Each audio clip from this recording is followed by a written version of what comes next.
조용한 ADHD, 의심 체크포인트 10가지, 6가지 이상 해당 시 의심.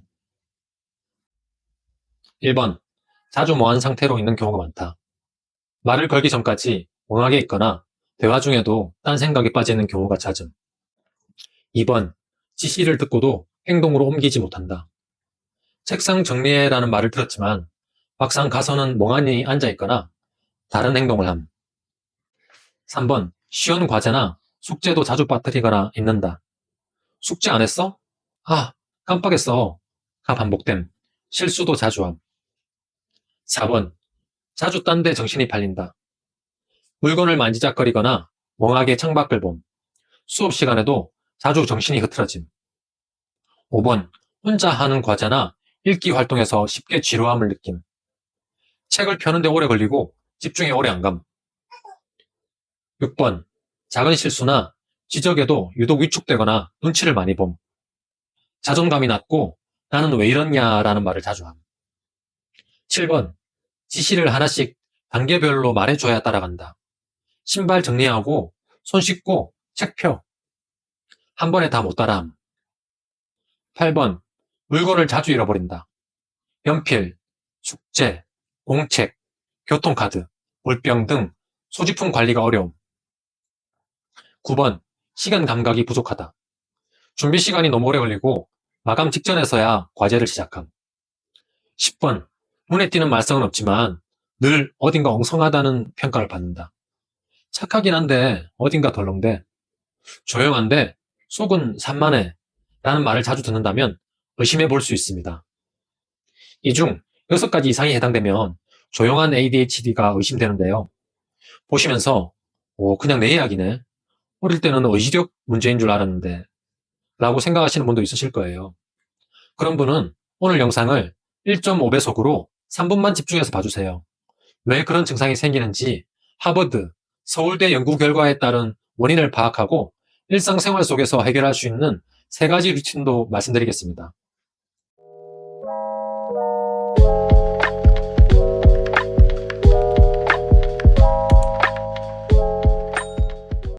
혹시 이런 고민하고 있으신가요? 우리 애는 착하고 얌전하긴 한데 뭘 자꾸 까먹고 덜렁대요.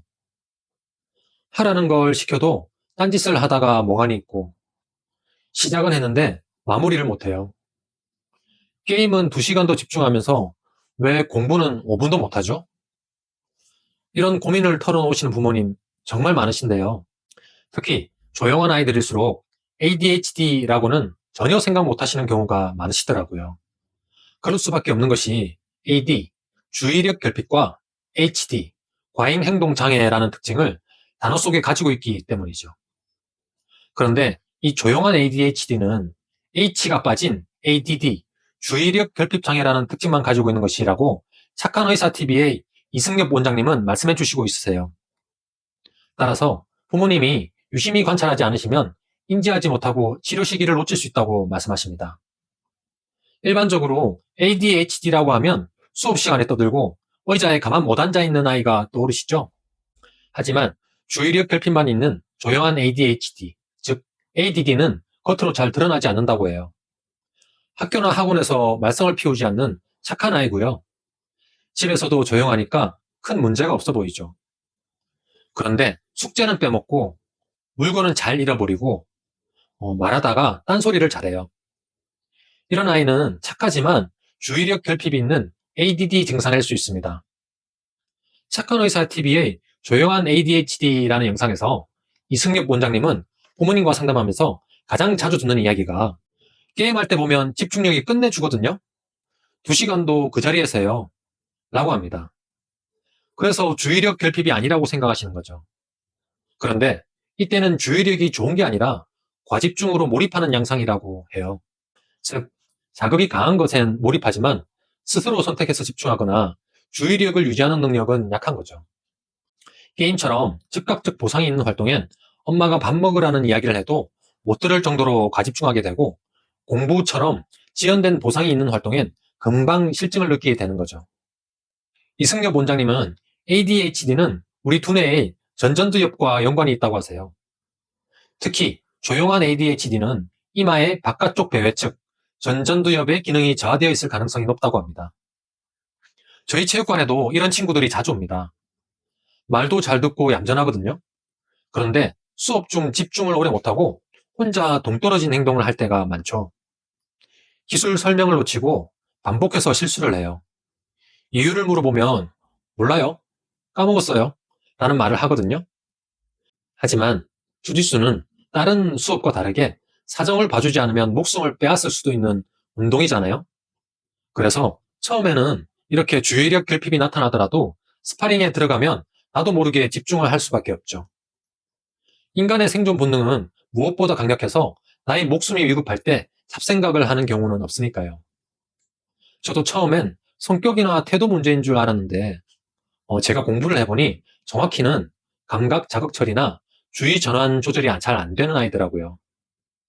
이 아이들은 앞에서 말씀드린 것처럼 스파링과 같은 집중을 할 수밖에 없는 환경 설계와 신체 자극 조절이 동반돼야 점차 일상생활 속에서도 좋아지는 경험을 할 수 있었습니다.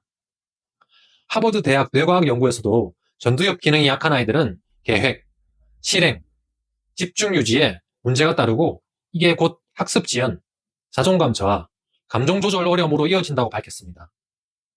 서울대병원 소아정신과의 연구에 따르면 조용한 ADHD 아이들은 초등 고학년 이후 학습 성취가 급격히 떨어진다는 보고도 있었죠.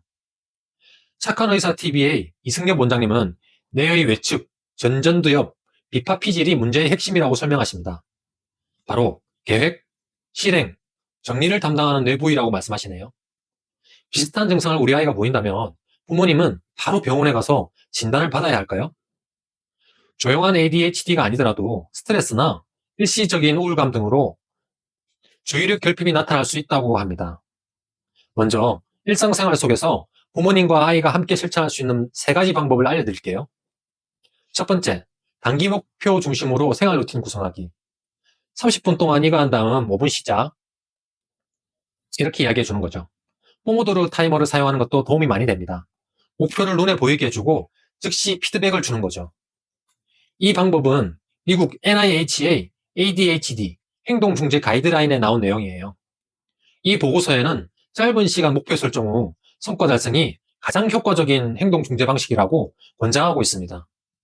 실행 기능이 약화된 아이들에게 주의력 지속과 동기부여에 도움을 주며 쉽게 성공할 수 있는 결과를 통해 좌절감을 줄여줍니다. 두 번째, 감정 표현을 말로 훈련시키기.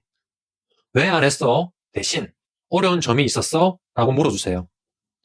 감정을 말로 표현하는 것은 전두엽 활성화와 직결되는 능력이라고 합니다.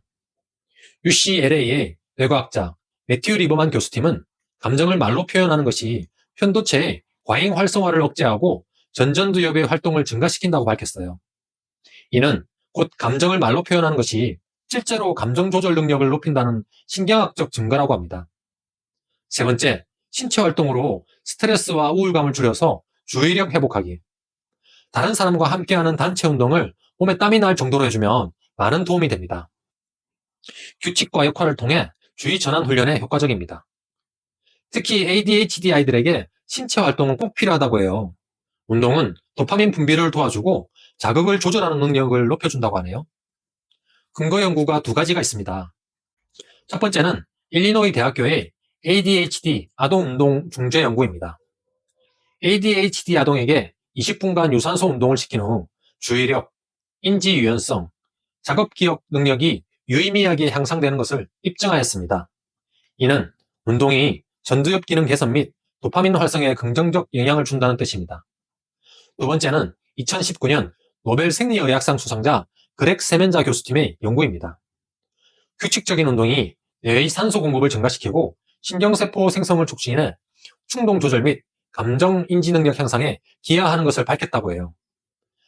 만약 위와 같이 하였는데도 아래와 같은 행동이 지속된다면 꼭 전문가 상담을 추천드려요. 멍하게 있는 시간이 많다. 물건을 자주 잃어버리고 마무리가 안 된다. 학습 외의 활동, 게임, 영상 등에만 몰두한다. 감정 표현이 부족해서 친구 관계가 안 좋다.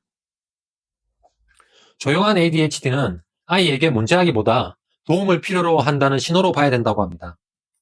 아이의 도움 신호를 놓치지 않도록 좀 더 세심한 관찰을 부탁드립니다.